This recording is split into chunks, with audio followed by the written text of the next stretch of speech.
Hello, welcome to my YouTube channel, IFL-SC Global Academy. I am Professor Marie, and I am an expert with over 20 years experience in translation, diplomacy, languages, communication, and I'm honored to have you here on my channel. Well, do you want to know why Africa's development is very important? Why it matters to me and also matters to many other people?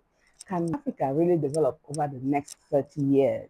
That is the question. If yes, how? Now, how can the SDG 3, 4, 5, and 13 contribute to the development of Africa? Well, first of all, I'd like to tell you a little bit about myself. Like I said, I'm a woman of purpose, and I'm clear about my purpose in life: service to God and service to humanity. And that is very important. But my mission does not stop here. There's more to this. I was born to educate, to teach, to train, and to create a path for others to follow.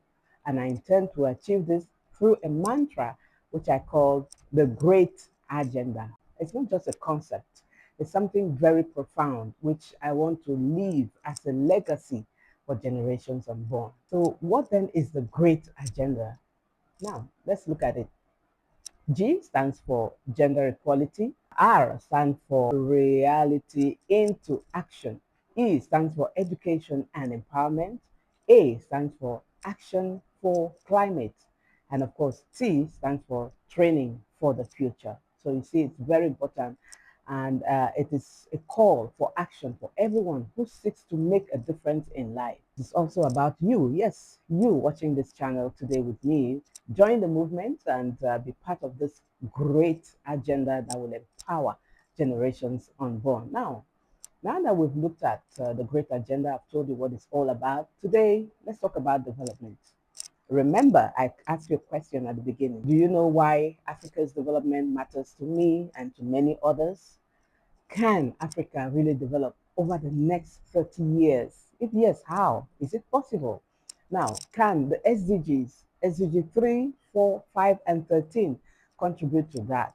Well, for your information, there are 17 SDGs that exist already, 17 that were created by the United Nations. But here on IFL, we only look at those four that I told you about: 3, 4, 5, and 13. So before we continue to look at how those SDGs are very important, we look at them digitally and how we can use them as Africans to develop our nation. First of all, I'd like you to connect with us.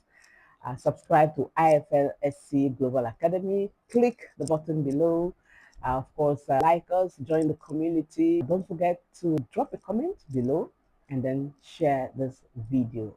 Africa needs development, and that's why you're part of it. Now, let's look at the SDGs. In 2015, all the countries of the world gathered under the umbrella of the United Nations, and then they adopted what they call Sustainable Development Goals, SDGs.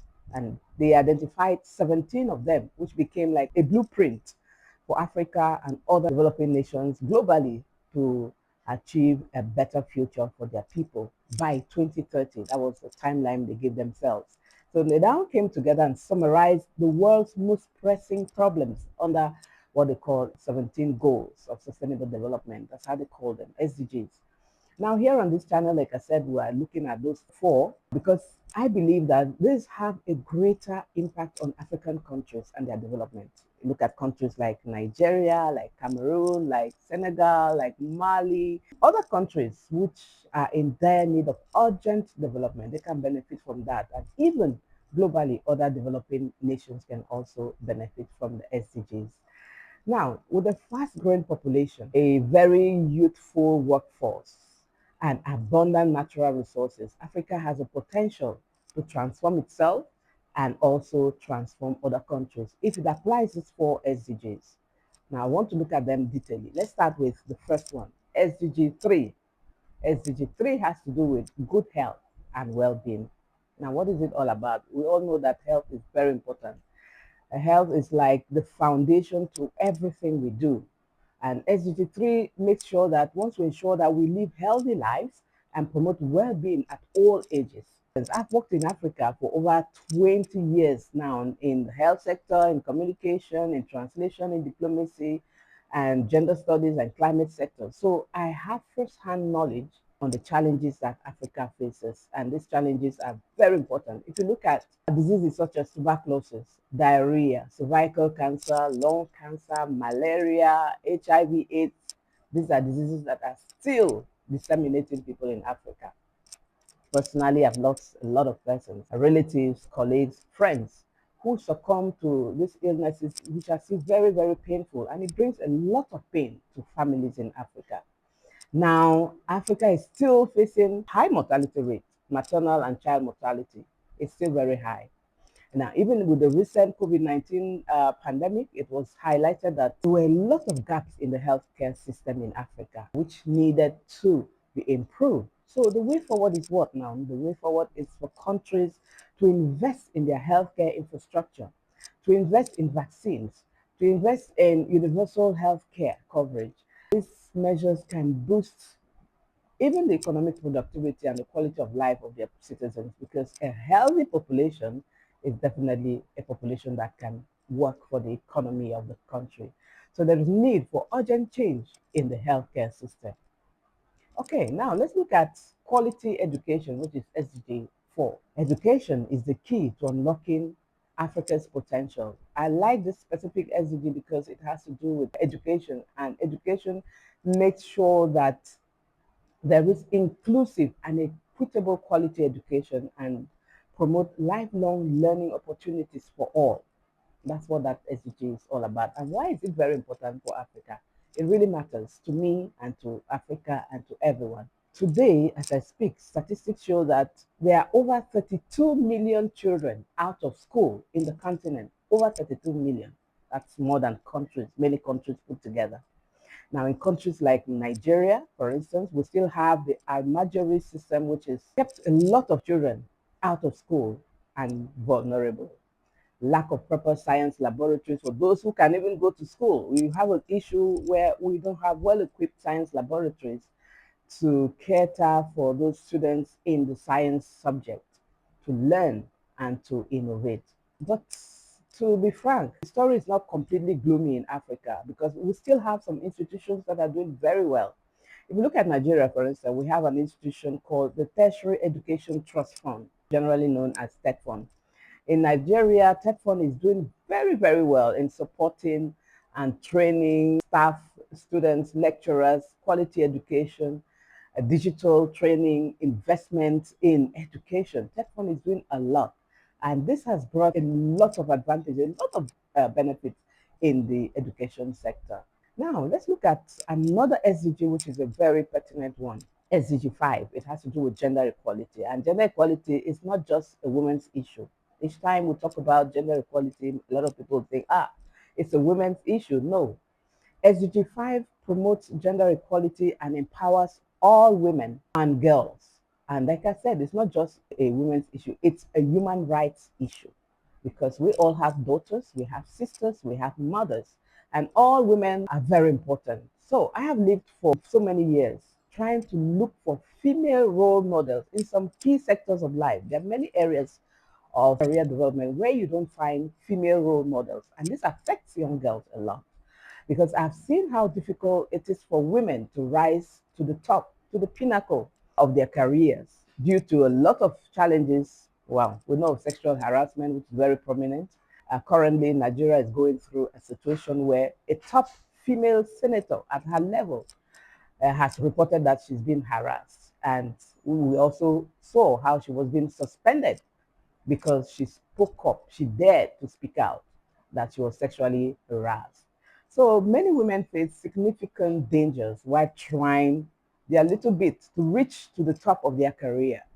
They're trying to reach to leadership positions. They face a lot of violence, some gender-based violence, some hate, all kinds of things. So women and girls have these barriers in education, in employment, even at home, in political representation. It's very, very important.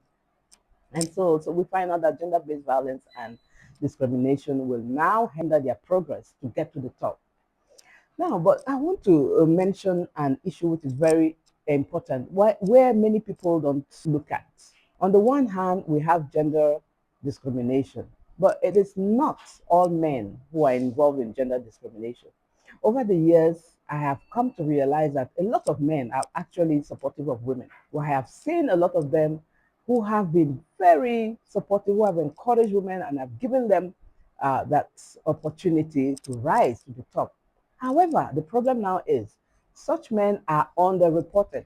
You don't hear a lot of stories of people reporting to thank, congratulate, and appreciate those men who are very supportive of women. And I think that has to change. When we begin to report, when we begin to talk about those men who are supportive of women, when we begin to promote them, we embolden them to do more and they become role models for other men and even for the young boys that are growing in the society today. I have personally worked with a lot of men who have been very friendly to women, respect women like mothers and sisters, and they make sure that women thrive.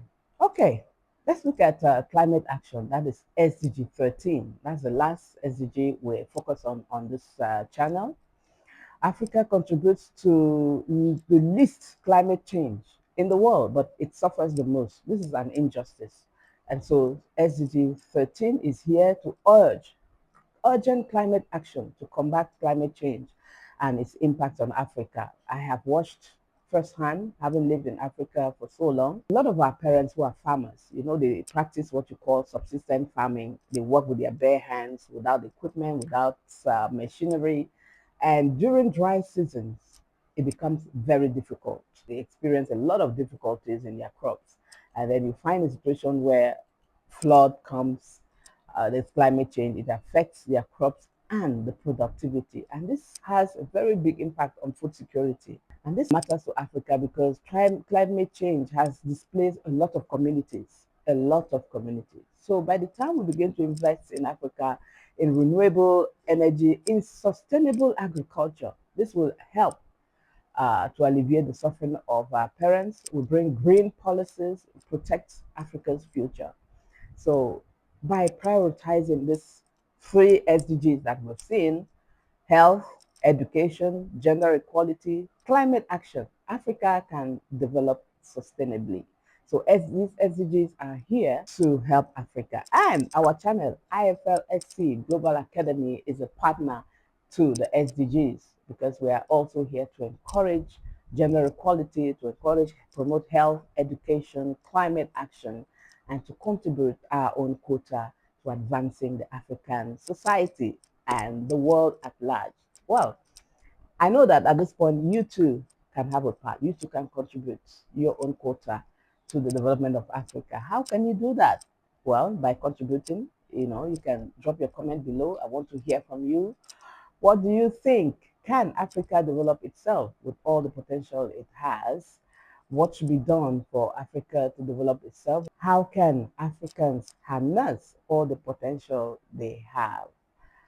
Leave your comments and thoughts in the comments below, and don't forget to subscribe to IFL-SC Global Academy for more insights. Give me a thumbs up and encourage the work we do. Next time we'll look at the role of foreign languages in international trade. I'd like to leave you with this comment to say, be strong, have courage, and welcome to IFL-SC Global Academy. See you in our next episode.